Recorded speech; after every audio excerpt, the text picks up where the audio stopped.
told that each speaker is to speak for 20 minutes. I have the list of speakers here. I'll pay attention, and if you guys are listening, if you go over 20 minutes, I'll knock on the table just to let you know, since there are 4 people that have to speak. Today's speakers are Chuck C., Adam S., Barry H., and Stephen P. The topic's the triangle of self-obsession. Next we have Adam S.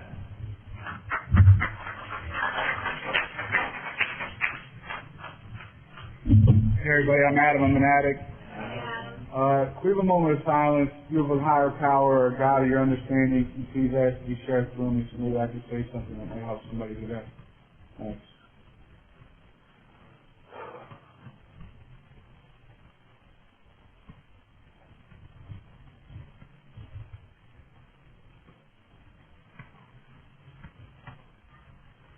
Thanks. Again, I'm Adam, I'm an addict. My clean date is 1508. It's an honor to speak here, especially on the triangle of self-obsession. I'm so familiar with it. I think Chuck said it beautifully. I don't know if I could even top that or anything, but what I'm going to try to do is share my experience with the triangle of self-obsession, how it's worked on me in my recovery process, because the reality of it is, it's like it says in the basic text, self-obsession is the core of our disease. I believe it fuels the self-centered spiritual part of my disease, and it's been working on me since the day I walked in the doors. One thing I've noticed about NA is they ask me to do these things long before I ever feel capable of doing the things they ask me to do. The first thing they asked me to do, or suggested that I do, was to get a sponsor. That was my first experience with self-obsession. Beyond me dressing up and getting myself ready for the first meeting that I ever had to go to. Because that was another form of self-obsession. I couldn't possibly walk into my first meeting not dressed to the T, not matching from head to toe. I had to be matching from head to toe. I had to have exactly everything the way I needed it to be. I used to gel my hair because I needed every hair to be in perfect place so I could see, so I knew exactly what was going on with me. Because I needed to feel comfortable when I got here. Because it was hard for me to feel comfortable. It was hard for me to feel comfortable. And still sometimes today, it's really hard for me to feel comfortable. I walked in and I had just been released from the penitentiary. So I had on some big shorts, a white beater, so I could show the muscles. Because I was 140 pounds when I went to jail. I can show you pictures. I look like my face is sunken in. I look like I was 15 when I was 22. So when I had them muscles, even though I had a little bit of belly to go with it, I felt alright about myself. They told me to get a sponsor. It wasn't so much that I felt like I didn't need a sponsor. The lady before, the speaker, I forget her name. She shared it for a T. I'm intelligent. I'm somewhat intelligent, and I can put ideas together real well. And they told me I needed to work steps from the meeting. I had an idea that I needed to get a sponsor, but something inside of me wouldn't allow me to ask somebody to sponsor me. Because I tried a lot of things before I got here, and this was my last resort. And I had all these people lined up for me in my head who I wanted to sponsor me, and I would get put in positions one-on-one with each individual person throughout my process. It was because every time someone was placed in front of me, I said, I'll ask them next time. And I wouldn't get them. And I'd have somebody else lined up who I was going to get. And I'd get placed in front of one-on-one with that person, and I'd ask them again. And I wouldn't ask them. And I'd have somebody else lined up. And this happened. And so I relapsed. So I used again. And I went to the meeting and I shared that I had relapsed. And someone came up to me after the meeting and they said, you relapsed because you ain't working steps, right? I had no idea that that's why I relapsed. I thought it was because of the girl I was hanging out with who was using me, who had desperation on her face, and I hadn't seen desperation in a couple of years. I thought that's why I used. So I was like, all right, I need to work some steps. So we have this thing in NA, this great tool, the flat book, or a step working guide. So I said, I'm going to get this book and I'm going to work steps. I read the first page of it, and it says, you can answer this book however you want to use it. Like, use it however you want to use it. You can answer some of the questions, you can answer all the questions, just don't answer it alone. You need to get a sponsor. So I went and called that person because I felt like that was a power greater. I needed that motivation. Like, I needed something greater than me to overcome that self-obsession. Because what was keeping me from getting a sponsor was the fact that I knew that this was the only thing that was possibly going to work for me because I had tried everything. And I was afraid that somebody was going to say no. It's the fear that Chuck was talking about. Like, it runs my life long before I know that it's running my life. Like, it's insidious, which means it's there and it's rampant in my life long before I ever know that it's a problem. And I needed something to give me that boost so I'd be able to ask somebody. Like, I need your help. Like the triangle of self-obsession, it talks about the fear, the anger, and the resentment. Like, the three parts of it, right? This is the only IP we have that has a negative overtone. And I need to say that. Like, there was people who told me, like, you need to read this IP. This IP's the shit, right? I'm like, all right. And I read it. I'm like, that IP sucks. Like, what are you talking about? I said, grow up or die. Like, where's the solution in that? You need to grow up or die. And the reason why I didn't like it was A, because I thought it could have been written better with some type of solution, some type of hope. And it wasn't. And B, because it put me right in exactly the place that it was talking about. It put me right in the place of self-obsession. Because I didn't understand what it meant to grow up or die. What do you mean I gotta grow up or die? I'm gonna die? I'm not grown? I didn't understand that. So I went right back to fear. Because I had no clue. And because I had no clue, like, I was coming, like, they tell me to keep coming back, right? Keep coming back. Just keep coming back, no matter what. Just keep coming, keep coming, keep coming. And I believe for me, the reason why I had to keep coming back is because I learned to trust that this program worked. Trust is proven belief. And I was, like, I couldn't deny that this program worked. Because there's so many young people in my area, there's hundreds of young people in my area recovering their asses off. There's hundreds of young people in my area showing up every day to a meeting, doing 365 and 365, doing 720 and 365, doing meetings. And they're coming clean. So I couldn't deny that it worked. Like, I started to believe that it worked. So I felt like I needed to know everything there was to know about Narcotics Anonymous. And I started to learn things about NA long before I understood those things that it was talking about in NA. And I was going to traditionalist gatherings where they were talking about traditions, and I was learning traditions because I needed to know the law of the land. Like, I needed to know how this shit works. Because, like, this thing's saving my life. I need this to save my life. What am I going to do if this thing goes? So I'm looking for tradition violations because I'm scared. I was looking for I dared somebody to break a tradition my first year. I'll tell you about yourself, and I won't let it go, and I'll be on your ass because I'm scared. Because this thing's saving my life, man. Because I believe that this works, and I'm not going to let you fuck it up. I'm not, no matter what. I kept coming, I kept learning, and I didn't understand what they were talking about. Like, I didn't understand that personal recovery depended on NA unity. I didn't understand those ideas or those principles or those things.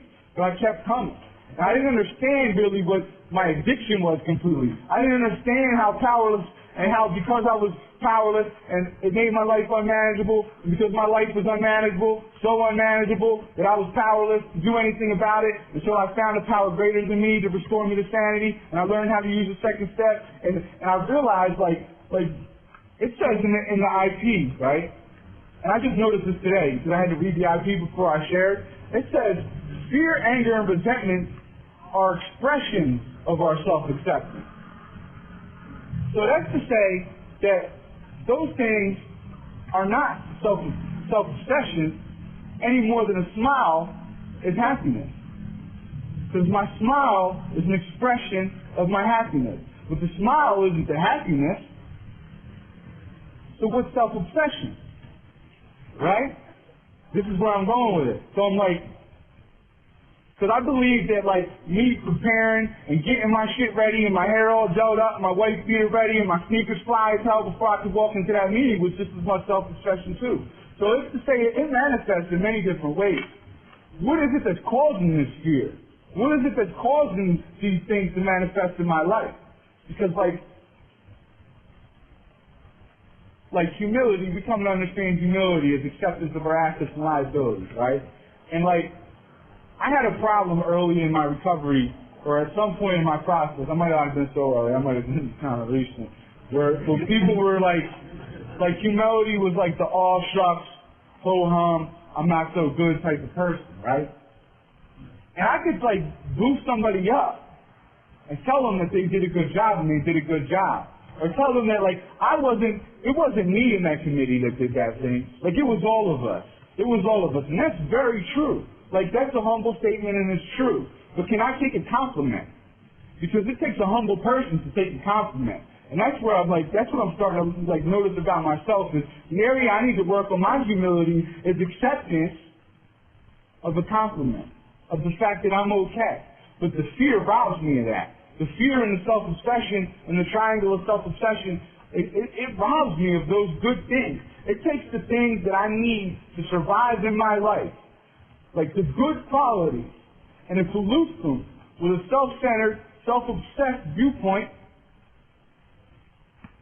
that robs me of the very thing I need to complete those tags or those ideas or those things, because I'm afraid that I'm not going to measure up. The reason why I feel like the self-obsession, like what it is if those things are an expression of my self-obsession, why am I so fearful? I'm ashamed in some type of way. There's something inside of me, the lack of self-acceptance, like the self-acceptance side, he talks about it. Like I have no, like, self-esteem was non-existent when I got here. It doesn't say I had low self-esteem. I had no self-esteem. Self-esteem was non-existent when I got here. So, where does the shame come from? Like, why am I so ashamed of myself? And like taking a look at my fourth and fifth step and going on to sixth and seventh, I'm ashamed of myself because all my life I've been trying to be what's impossible. I've been placing unrealistic expectations on myself. I was ashamed of myself because I wasn't God. Like, I wanted to be God. I wanted to be everything and anything to all people. And it's impossible.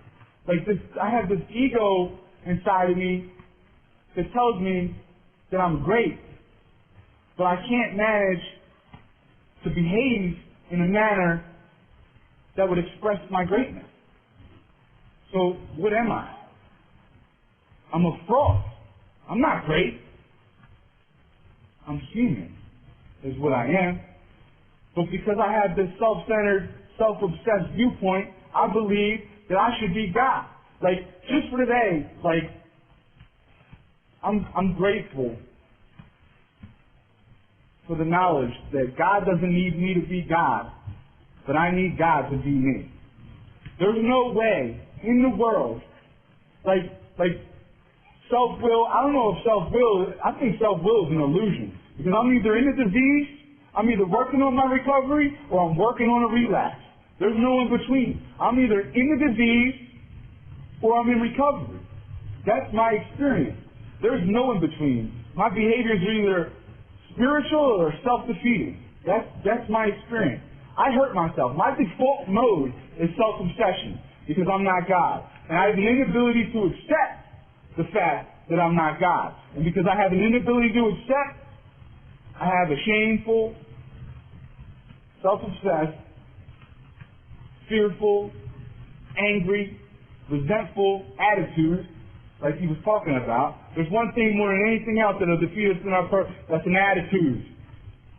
Of what? It doesn't matter. It's an attitude. One thing.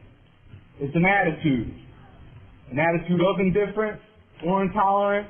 That's two things. So we're talking about the attitude. And I need to check myself before I wreck myself. Because I'll hurt myself. There isn't nothing you could do to me that's worse than what I'll do to me. There's nothing you could do to me that's worse than what I'll do to myself. Nothing. Nothing. It's crazy. But I go through and I have this process. It's a certain process. Certain steps. And the way it's designed, like it talks about the steps being in order for a reason, is like, it puts me in position. I'm doing a 4-step long before I understand what a 4-step is doing for me. I have no idea what I'm doing when I'm doing my 4-step. Thank God for a step working guide. Thank God for a sponsor who can guide me through the steps. Because I'm just answering questions. You know? When I did my 5th step, and not the exact nature, you know, when I did my 5th step, quote unquote 5th step, I expected my sponsor to give me the exact nature of all my wrongs. But he wasn't doing that. Going over step 4 wasn't step 5 for me, any more than going over step 3 was step 4. Step 5 isn't a freebie. I needed to get to the exact nature of my wrongs. I needed to admit to God, myself, and another human being the exact nature of my wrongs. There was a process, because it's the second time I have to admit. The first step was a process too. The first step of admission was a process. I hadn't admitted to rehab when I said I wanted to go, so I hadn't admitted my addiction when I said I was an addict. There was a process that I had to go through before it could have been admitted in my life. And there's another process of admission that I have to go through before I can do my 5th step properly for me. Because it wasn't until my second time through that I really even had any understanding of what the hell my 4th step was about or what the exact nature of my wrongs were. Like you could tell me that all my defects are an expression of fear, anger, and resentment, like the IP does. It says it in black and white, right? That all my defects of character are rooted in my fear, anger, and resentment. And like the Itwork Channel Y talks about it being raging self-obsession is the core of my disease. That shit is raging. And that's how it is in my life. Like, it's raging at any time. If I'm not in the recovery process, I'm in a disease. And my disease is raging through my life. But I needed to go through that 5th step process before I could be ready in my 6th step and humbly ask, and it's a humble request of him, because it's humble in the fact that I know on any given day I'm just as likely to act out on that defect as a newcomer. Like he was talking about it, like it's not so much that I need to stop being lustful, or I need to stop stealing, or I need to stop hurting people. It's that I need to start doing some other things. And the other things that I need to start doing are practicing principles in all my affairs. That's how I do my 7th step. There's people in this program who tell you like your defects will never be removed, your shortcomings will never be removed, they'll always be there. But that doesn't account for the fact that this is a just for today program. And just for today, any one of my defects or shortcomings are likely to be removed. I'm not acting on the same defect today as I was yesterday. In fact, I'm not sure I've acted on any defects today. I probably have. But the ones I haven't acted on, they've been removed just for today. And tomorrow, we might have another story. And the next day, we're going to have another story. But recovery is an active change in my ideas and attitudes. I have to be active in that change. I need to be actively changing. Change isn't just going to happen. I need to be active in it. I need to practice. I'm not perfect, but I can practice. And through the practice, I'll get better. And through the practice of the steps, and going through 1, 2, 3, 4, 5, 6, 7, and 8, I'm not as self-obsessed as I was. And I'm not acting on the same defects of character and shortcomings that I was before, just for today. But the humble request allows me the knowledge that I'm just as likely to act on those things. And I know that when I go into my 9 steps to make the amends and tell the person, I know exactly what I did to you. Because it affected me far worse, because I harmed many people, but most of all, I harmed myself. And I don't have to tell them that, but I can tell them and I can express the feeling of what those things have done to me. And that doesn't lie. There's no lying in that. It speaks for itself. I don't have to tell you anything. I don't have to tell you I'm sorry because you can see it in my eyes. If I'm making an amends, if I'm ready, if I'm entirely ready and willing. And that's what I need to be in the ASA. This program is beautiful, man. Like just the way it's set up, it's perfect. There's nothing like, it's God. You know, that's my belief. It's God. And there's no way in the world that I'd be able to take a personal inventory if self-obsession was so rampant in my life. There's no way. I wouldn't be able to look at myself because my self-centeredness is a defense mechanism. It keeps me from me. It keeps me from seeing the true harm that I've done to other people. You know? And by the time I'm done tanning, I'm praying only for knowledge of His will and the power to carry that out. Because He's proven Himself in my life. And if I fell short, if I haven't said anything to hold anyone here, the message is that an addict, any addict, can stop using drugs, lose the desire to use, and find a new way to live. That's all I got, thanks.